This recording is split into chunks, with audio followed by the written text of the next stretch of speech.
টিমা team team, হাঁসগুলো মাঠে পারে ডিম। আহা, টিমা টিম টিম, এখন খুঁজিয়ে বেড়াই ডিম।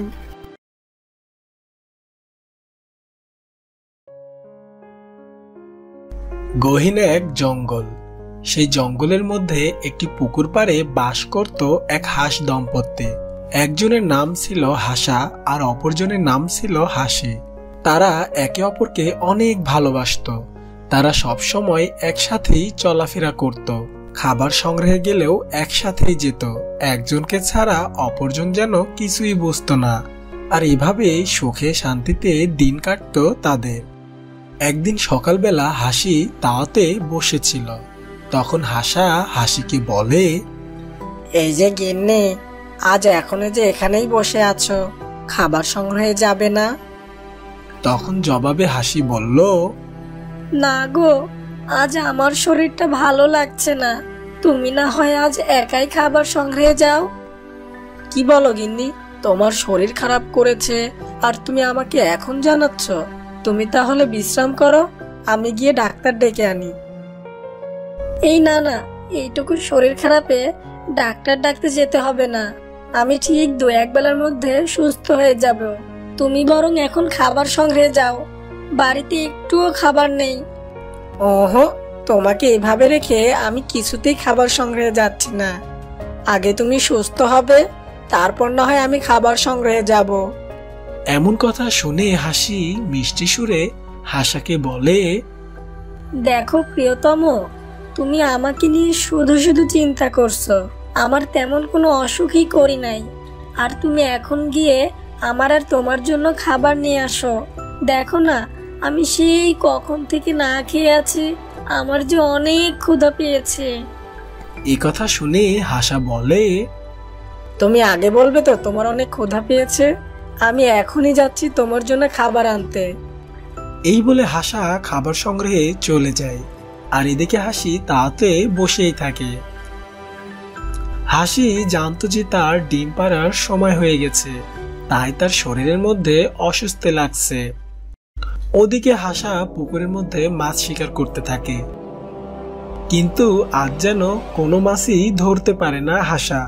এরপর হাসা বলে, কি ব্যাপার, এত ডুব পাড়ার পরেও আজ মাছ ধরতে পারছি না কেন? ওদিকে আবার হাসির শরীরটাও অনেক খারাপ করেছে, আর আমি এদিকে একটা মাছও ধরতে পারলাম না। ওকে আবার একাই বাড়িতে রেখে আসলাম, না জানি ও ঠিক আছে কিনা। না, আমাকে একটা হলেও দ্রুত মাছ শিকার করে নিয়ে বাড়িতে যেতে হবে। এই বলে হাসা আবারও পুকুরে ডুব দিয়ে মাছ ধরতে থাকে। ওদিকে হাসি একটি ডিম পাড়ে আর তারপর হাসার জন্য অপেক্ষা করতে থাকে। আর ভাবতে থাকে যে তার হাসা বাড়িতে আসলেই তাকে খুশির খবরটি জানাবে। এমনটি ভাবতে ভাবতে সেখানে হাসা মাছ নিয়ে চলে আসে। হাসা বাড়িতে আসতে হাসি অনেক খুশির সাথে বলে, ওগো শুনছো, তোমার জন্য না একটা খুশির খবর আছে। কি খুশির খবর গিন্নি? আমি না আজ একটা ডিম পেড়েছি। বাহ, তাই নাকি? এ তো অনেক খুশির সংবাদ। হ্যাঁ গো হ্যাঁ, তার বলছি কি, আমরা কিছুদিনের মধ্যেই মা বাবা হতে চলেছি। তুমি হবে বাবা আর আমি হব মা। এটা ভেবেই যে আমার অনেক আনন্দ হচ্ছে।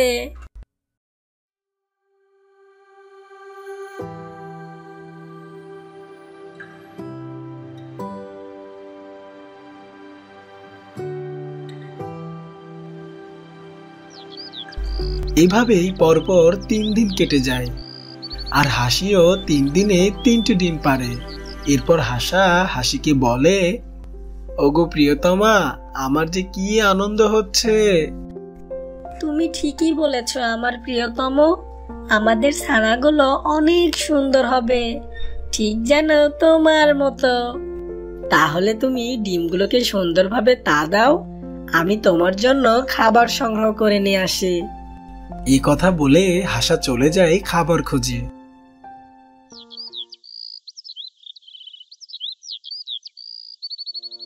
বেশ কিছুক্ষণ পর হাসা তার হাসির জন্য খাবার নিয়ে চলে আসে। আর এসে হাসিকে উদ্দেশ্য করে বলে, ওগো আমার প্রিয়তমা, তোমার জন্য আজ আমি দেখো মজার মজার মাছ ধরে নিয়ে এসেছি। এ আমি কি দেখছি? এই যে দেখছি সত্যি খুব মজার মাছ। আমার অনেক প্রিয় এই মাছ। তোমাকে অনেক ধন্যবাদ আমার প্রিয়তম। এভাবেই সুখে শান্তিতে দিন কাটতে লাগলো হাসা ও হাসির সংসার। হাসি ডিমে তা দিত আর হাসা খাবার সংগ্রহ করত। এভাবেই বেশ কিছুদিন কেটে যায়। আর এদিকে হাসির ডিমগুলো ফুটে অনেক সুন্দর সুন্দর ফুটফুটে ছানা বের হয়। আর তখন হাসি বলে, ওগো প্রিয়তম, শুনছো? দেখো দেখো, আমাদের ডিমগুলো ফুটে কত সুন্দর সুন্দর ছানা বের হয়েছে। দেখো, ছানাগুলো ঠিক তোমার মতোই হয়েছে। হ্যাঁ গো হ্যাঁ, আমার অনেক আনন্দ লাগছে। হাসা তার ছানাগুলো দেখে যেন আনন্দে আত্মহারা হয়ে যায়। আর তখন হাসি বলে, অনেক আনন্দ করেছো। এখন যাও তো, আমাদের ছানাগুলোর জন্য কিছু মাছ ধরে নিয়ে আসো। আচ্ছা ঠিক আছে আমার প্রিয়তম, আমি এখনই গিয়ে আমাদের ছানাগুলোর জন্য মাছ ধরে নিয়ে আসছি। এমনটি বলে হাসা খাবার সংগ্রহে চলে যায়। আর বেশ অনেকক্ষণ পর হাসা খাবার সংগ্রহ করে নিয়ে বাড়িতে ফিরে। আর তখন হাসি তার ছানাগুলোর উদ্দেশ্যে বলে, এই ছানারা দেখো, তোমাদের বাবা তোমাদের জন্য কত সুন্দর সুন্দর মাছ ধরে নিয়ে এসেছে। তোমরা এগুলো খেয়ে নাও। এভাবেই অনেক সুখে শান্তিতে হাসাহাসি তাদের ছানাগুলো নিয়ে বসবাস করতে থাকে। হঠাৎ একদিন একটি দুষ্টু পাজি শিয়াল হাসার বাড়ির পাশ দিয়ে গান গাইতে গাইতে যাচ্ছিল। হাঁটতে মাটিম টিম, হাঁসগুলো মাঠে পারে ডিম। আহা হাঁটতে মাটিম টিম, এখন খুঁজিয়ে বেড়াই ডিম। এমন সময় হঠাৎ শিয়ালটি শুনতে পায় হাঁস ছানাগুলোর চেঁচামেচি। তখন শিয়ালটি বলে, বাহ, এখানে দেখছি হাঁস ছানার চেঁচামেচি ভেসে আসছে। মনে হচ্ছে আশেপাশে কোথাও ছানাগুলো আছে। যাই, ছানাগুলো খুঁজে বের করে। এই বলে শিয়াল আবারও গান গাইতে গাইতে ছানাগুলো খুঁজতে থাকে। হাঁটতে মাটিম টিম, হাঁসগুলো মাঠে পারে ডিম। আহা হাঁটতে মাটিম টিম। কিছুক্ষণের মধ্যে শিয়ালটি হাঁস ও তার ছানাগুলোকে পেয়ে যায়। আর তখন শিয়ালটি বেশ দূরে দাঁড়িয়ে বলে, বাহ বাহ, এ আমি কি দেখছি? না চাইতে যে অনেক কিছু। হাঁসের সাথে যে কচি কচি ছানাগুলো ফ্রি। আমার তো আর দেরি সইছে না। আজ রাতে ওদেরকে একটা একটা করে খেয়ে সাবার করে দেব। এমনটি বলে শিয়াল সেখান থেকে চলে যায়।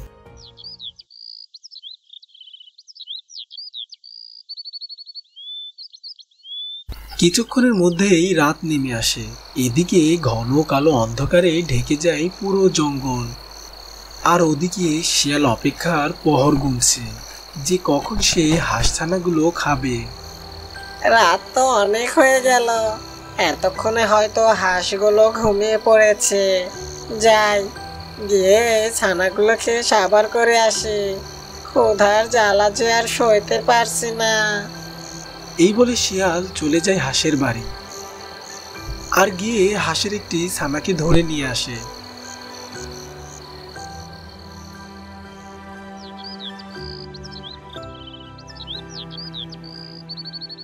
পরদিন সকালবেলা হাসি সেখানে তার একটি ছানাকে না পেয়ে অনেক কান্না করতে থাকে। আর হাসাকে উদ্দেশ্য করে বলে, হ্যাঁ গো, আমার একটি ছানা কোথায় গেল? তুমি ওকে খুঁজে এনে দাও। কেঁদো না গিন্নি, মনে হয় আমাদের বাড়িতে কোনো হিংস্র প্রাণী এসে আমাদের ছানা ধরে নিয়ে গেছে। এখন কেঁদে আর লাভ কি বলো? তুমি ছানাদের দিকে খেয়াল রেখো, আমি গিয়ে খাবার সংগ্রহ করে আনি।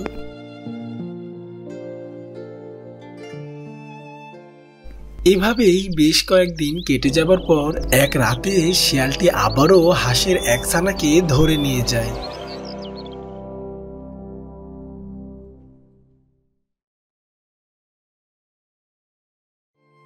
পরদিন সকালে হাসি দেখে আজকেও তার একটি ছানা নেই। এমনটি দেখে হাসি বলে, হ্যাঁ গো, আমার আরেকটি ছানাকেও আজকেও কেউ ধরে নিয়ে গেছে। এমন চলতে থাকলে তো এক সময় আমরাও মারা যাব। তার থেকে চলো আমরা এই জঙ্গল ছেড়ে চলে যাই। হাসির এমন কথা শুনে হাসা বলে, এ কেমন কথা বলছো গিন্নি? এই জঙ্গলে আমাদের কত স্মৃতি জড়িয়ে আছে, আর এসব কিছু ছেড়ে আমাদের পালানোটা কি ঠিক হবে? তার থেকে বরং যে আমাদের ছানা ধরে নিয়ে যায় তাকে একটা উচিত শিক্ষা দেওয়া উচিত। কে আমাদের ছানা ধরে নিয়ে যায় তাও তো আমরা জানি না, তাহলে উচিত শিক্ষা দিবে কি করে তুমি? আমার মাথায় একটা বুদ্ধি এসেছে, শোনো।